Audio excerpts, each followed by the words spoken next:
और इस वक्त बड़ी खबर मिल रही है। कर्नाटक में आज से नाइट कर्फ्यू लगाया जाएगा। कोरोना के बढ़ते मामलों के बाद ये फैसला लिया गया है। कर्नाटक में रात 10 बजे से सुबह 6 बजे तक ये कर्फ्यू लगाया जाएगा। कर्नाटक में 2 जनवरी 2021 तक ये नाइट कर्फ्यू जारी रहने वाला है। इससे पहले महाराष्ट्र में भी ये फैसला लिया गया था, वहां पर भी नाइट कर्फ्यू लगाया गया है। और ये जो नए स्ट्रेन के बारे में जानकारी मिल रही है, तो इसी को लेकर ये सरकारें कुछ फैसला कर रही हैं कि ऐसे में अलर्ट रहना बहुत जरूरी है। और जो इंटरनेशनल फ्लाइट्स आ रही हैं, उनके जो यात्री हैं उन पर भी नजर रखी जा रही है कि कहीं डर इस बात का है कि ये कोरोना के जो मामले जो काफी हद तक अब नियंत्रण में दिखाई दे रहे हैं, कंट्रोल नजर आ रहे हैं, वो कहीं एक बार फिर से आउट ऑफ कंट्रोल ना हो जाए। तो कर्नाटक सरकार का ये अहम फैसला, नाइट कर्फ्यू लगाने का फैसला किया गया है आज से, और ये 2 जनवरी तक लागू रहेगा। नाइट कर्फ्यू इस वक्त महाराष्ट्र में भी लगाया गया है, वहां भी यही फैसला लिया गया। और ये जो कोरोना के जो बढ़ते मामले हैं, उसी को देखते हुए ये फैसला। हालांकि कुल मिलाकर तो हम अगर कहें तो काफी हद तक अब स्थिति नियंत्रण में है। अभी जो 23,000 के आसपास जो मामले, जैसे कि हमने आपको कुछ देर पहले जानकारी दी थी, हर रोज अब उतने ही मामले दर्ज किए जा रहे हैं। लेकिन ये नया स्ट्रेन जब से पता चला है, जो कि ब्रिटेन में पाया गया है, उसके बाद ये एहतियाती तौर पर ये कदम उठाए जा रहे हैं।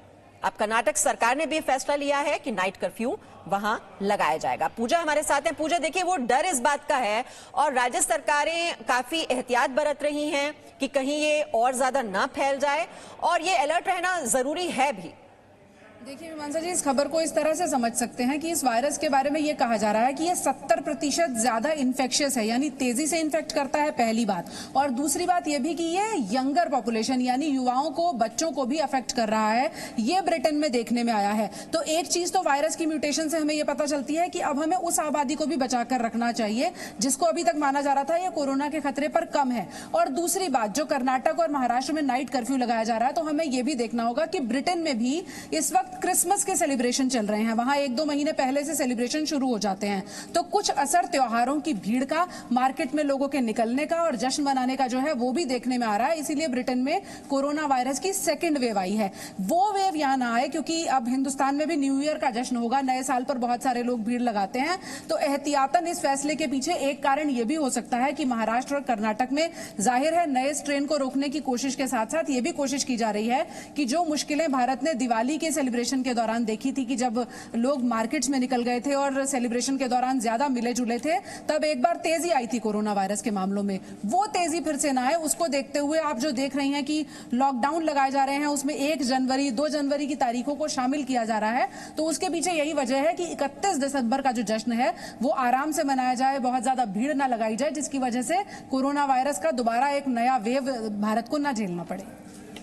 जी, और इस तरह के फैसले देखिए वो दिखाई दे रहा है कि जो और देश हैं, लगभग 40 देश ऐसे बताए जा रहे हैं जिन्होंने ब्रिटेन से आने वाली फ्लाइट्स पर रोक लगा दी है। और वो इसी वजह से, क्योंकि खतरा जो हम बता रहे हैं जो नए स्ट्रेन को लेकर जो नजर आ रहा है, और अगर ये कोरोना वायरस जो नया स्ट्रेन है अगर युवाओं को भी प्रभावित कर सकता है, छोटे बच्चों को भी अगर ये प्रभावित कर सकता है, तो ये एहतियात के तौर पर ये फैसले लेने बहुत जरूरी हैं। और हम आपसे भी बार बार यही अपील कर रहे हैं कि खतरा भले ही बड़ा ना हो, प्रभावित भले ही ना हो, लेकिन एहतियात जरूर बरतनी चाहिए।